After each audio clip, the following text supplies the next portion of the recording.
O beloved father, without any lamp in the dark grave, without anyone to share your grief, how have you spent your first night in the grave?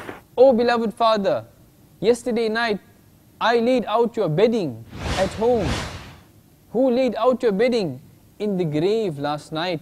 Yes, if the one buried under this pile of soil would have offered his salah regularly, fasted in the month of Ramadan, his grave, which appears to be just a heap of soil on the outside, might have been extended as far as the eye can see. We too will have to leave this world suddenly, someday.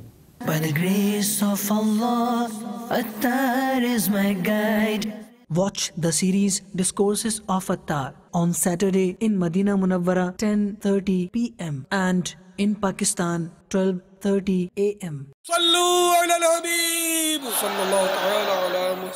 मुझे अपनी और सारी दुनिया के लोगों की इस्लाह की कोशिश करनी है।